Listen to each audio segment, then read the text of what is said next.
Depuis 2010, TF1 mise sur les 12 coups de midi pour occuper ses téléspectateurs à elle, heure du déjeuner. Une nouvelle édition du jeu, orchestre par Jean-Luc Reichmann et produit par Endemol, a été commandée par la chaîne Privy le dimanche 16 octobre 2022. Dans les prémices du 13h D, Anne-Claire Coudray, les 12 coups de midi ont été centrés sur la suite du parcours de Stéphane. Le champion, venu de la Haute-Marne, a débuté émission en présence d', une cagnotte de 219 093 € de gain. Il a été défié par 3 nouveaux candidats.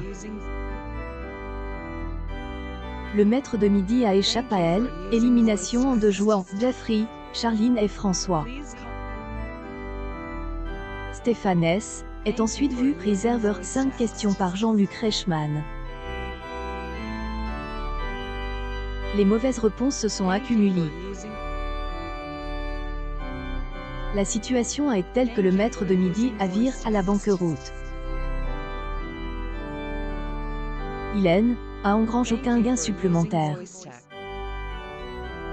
Elle, étoile mystérieuse, quand à elle, N, était plus masque que de 2 cases. Stéphane y a proposé Robin Williams, mais ce N n'était pas la personnalité à démasquer.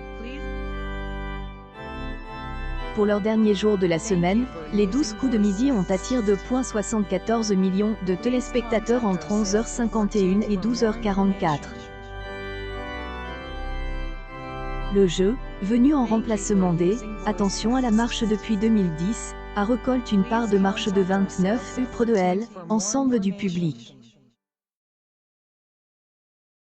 Stéphane S. est positionné large leader des audiences devant Tout le monde veut prendre sa place, où Laurence Boccolini séduisait 1,71 million de personnes sur France 2. Toutefois, il est à noter qu'en conséquence du conflit opposant TF1 à Canal, les 12 coups de midi ont perdu du terrain. Si elle, on se réfère à son score enregistre le dimanche 9 octobre, Jean-Luc Reichmann, qui dévoilera prochainement de nouveaux épisodes inédits de l'Omatei, Brigade des mineurs en première partie de soirée, a accusé une perte de 0,4 points.